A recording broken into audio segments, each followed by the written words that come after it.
મિત્રો, સૂકી ભાજી તો આપણે અવારનવાર બનાવતા જ હોઈએ છીએ, પણ આજે આપણે નવા સ્વાદમાં નવી રીતે બટેકાની સૂકી ભાજી બનાવીશું, જે તમે રોટલી, પરાઠા, પૂરી સાથે બહુ જ ટેસ્ટી એવી લાગશે. અને આ રીતે તમે જો એકવાર સૂકી ભાજી બનાવશો તો એટલી ટેસ્ટી બનશે કે નાના મોટા બધાને ખૂબ જ ભાવશે. તો ચાલો એકદમ નવા સ્વાદમાં સૂકી ભાજી બનાવવાનું શરૂ કરીએ.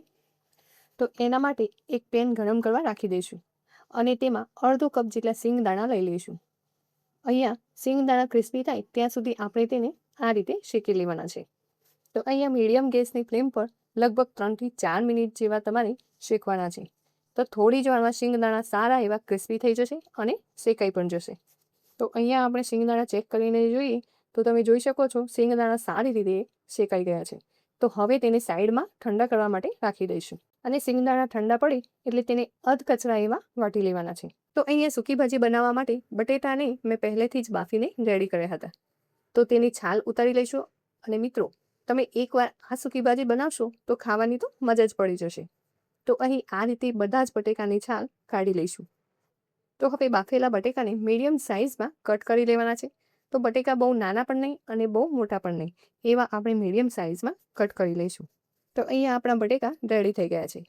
તો નવી જ રીતે સૂકી ભાજી બનાવવા માટે શાકમાં એડ કરવા માટે પેસ્ટ બનાવી લઈશું. તો એના માટે એક મિક્સર જારમાં 1 ઇંચ આદુનો ટુકડો, 5 થી 6 નંગ જેટલા લીલા મરચાં.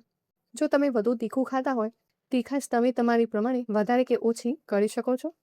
સાથે તેમાં ખૂબ સારા એવા પ્રમાણમાં લીલા દાણા એડ કરી દઈશું અને બધી જ વસ્તુને સરસ એવી અધકચરી વાટી લેવાની છે. અને હવે આપણે શાકને ફટાફટ બનાવી લઈશું.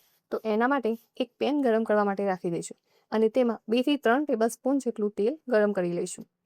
તો અહીં આ રેસીપીમાં તેલ થોડું વધારે જ લેવાનું. તેલ સારું એવું ગરમ થાય એટલે આપણે તેમાં 1 ટેબલસ્પૂન જેટલું જીરું એડ કરી દઈશું. જીરું સારું એવું કકળવા લાગે એટલે આપણે તેમાં ચપટી હિંગ ઉમેરીશું.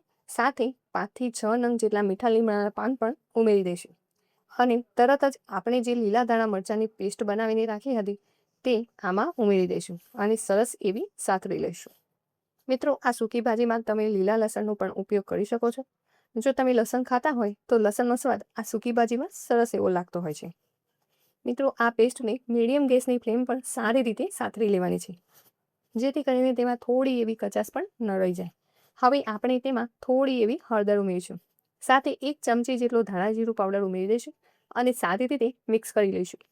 બધી જ વસ્તુ તમે જોઈ શકો છો સારી રીતે મિક્સ થઈ જાય એટલે આપણે તેમાં હલકું એવું પાણી ઉમેરી દઈશું અને સરસ એવું ફરીથી મિક્સ કરી લઈશું. અને આ પેસ્ટને થોડી વાર માટે ચડવા દઈશું.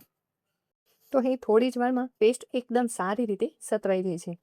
તો હવે આપણે જે બાફેલા બટેકા અને ટુકડા કરીને રાખ્યા હતા એ ઉમેરી દઈશું અને સાથે આપણે જે સિંગદાણાનો ભૂકો કરીને રાખ્યો હતો તે પણ ઉમેરી દઈશું. અને તેમાં 1 ટેબલસ્પૂન જેટલી ખાંડ ઉમેરી દઈશું. સૂકી ભાજીમાં ચટપટા ટેસ્ટ માટે અડધા લીંબુનો રસ નીચોવી દઈશું. મિત્રો, સૂકી ભાજીમાં મીઠું, ખાંડ અને લીંબુ આ 3નું યોગ્ય બેલેન્સ હોય તો સૂકી ભાજી બહુ જ ટેસ્ટી એવી બને છે. હવે આ બધી જ વસ્તુને એકદમ સરસ રીતે મિક્સ કરી લઈશું. અહીંયા આપણે 1 થી 2 મિનિટ જેવું મિક્સ કરતા રહીશું, જેથી કરીને પેસ્ટ બટેકા ઉપર સારી રીતે કોટ થઈ જાય. તો અહીં તમે જુઓ બધી જ વસ્તુ સારી રીતે મિક્સ થઈ ગઈ છે અને નવી જ રીતે સૂકી ભાજી બનીને તૈયાર થઈ ગઈ છે. તો મિત્રો, અહીં તમે જુઓ એકદમ નવી રીતે અલગ સ્વાદ સાથે સૂકી ભાજી બનીને તૈયાર છે. તો તમે આ ભાજીને પૂરી, પરાઠા કે પછી રોટલી સાથે સર્વ કરી શકો છો. તો મિત્રો, તમને મારી આજની રેસીપી કેવી લાગી કોમેન્ટ કરીને જરૂર કહેશો. અને વિડીયો ગમે હોય તો લાઇક, શેર અને સબસ્ક્રાઈબ કરવાનું ના ભૂલતા.